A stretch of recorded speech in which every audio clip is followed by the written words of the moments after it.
என் அன்பு தங்கமே, உனக்கு ஒரு மகிழ்ச்சியான செய்தியை கூறவே அப்பா நான் உன்னை தேடி வந்துள்ளேன். நீ நினைத்தபடியே உன்னுடைய எதிர்காலம் இருக்கப் போகின்றது. நீ யாருடன் வாழ வேண்டும் என்று ஆசைப்பட்டாயோ அவரையே உனக்கு வாழ்க்கை துணையாக நான் கொடுக்கப் போகின்றேன். இதுவே இந்த அப்பாவின் மிகப்பெரிய பரிசாக இருக்கப் போகின்றது. நீ எப்பொழுதும் என்னுடைய ஆசைகளை நிறைவேற்றவே மாட்டீர்கள் அப்பா. என்னை அழ வைத்து கொண்டே இருக்கிறீர்கள். நான் இன்னும் எத்தனை நாட்கள் தான் கஷ்டத்தை மட்டுமே அனுபவித்து கொண்டு இருக்க முடியும் என்று என்னிடம் சண்டை போட்டாய் அல்லவா? என்னை தேடி வந்து உன்னுடைய குறைகளை கூறி அழுது கொண்டிருந்தாய் அல்லவா? என்னுடைய வாழ்க்கை துணையை என்னுடன் எப்படியாவது சேர்த்து வைத்து விடுங்கள். அவர் இல்லாமல் என்னால் இருக்கவே முடியாது. நான் என்ன பாவம் பண்ணேன்? எனக்கு மட்டும் ஏன் இத்தனை கஷ்டங்கள் கொடுக்கிறீர்கள்? நான் உங்களையே நம்பியிருக்கின்றேன் என்று கூறி கண்ணீர் மல்கினாய் அல்லவா? உனக்காகவே தங்கமே, உன்னுடைய வாழ்க்கை துணையை உன்னிடமே ஒப்படைக்கப் போகிறேன். நீ கேட்டதும் நான் அவரை உனக்கு கொடுக்க முடியாது அல்லவா?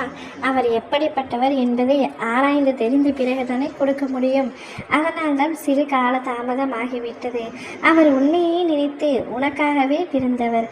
பின்பு உன்னை விட்டு வேறு எங்கு செல்ல போகின்றார்? உன்னிடமே இனிமேல் அவர் இருப்பார். உன்னை விட்டு அவர் எங்கேயும் செல்ல மாட்டார்.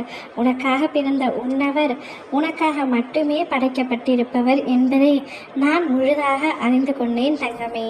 இத்தனை நாட்களாக காலங்கள் உங்களை பிரித்து வைத்து விட்டது. இனி விதி நினைத்தாலும் சரி, சதி நினைத்தாலும் சரி, யாராலும் உங்களை பிரிக்க முடியாது.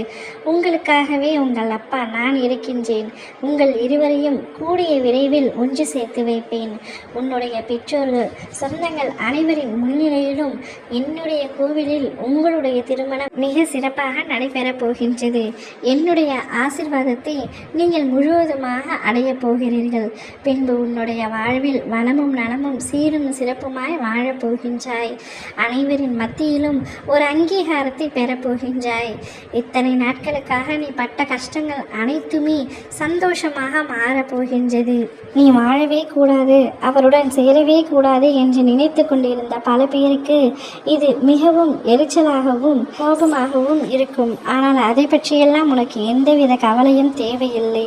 உன் அப்பா ஆசீர்வதிக்க நான் இருக்கின்றேன். நீ எதற்காக பின்பு கவலைப்பட வேண்டும்? கவலை வேண்டாம் தங்கமே. நீ உன்னுடைய வாழ்க்கை துணையோடு சந்தோஷமாக இருக்கப் போகின்றாய்.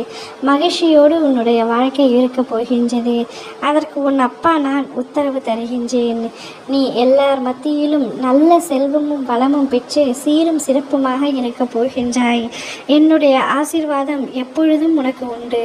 ஓம் முருகா, வெற்றிவேல் முருகா.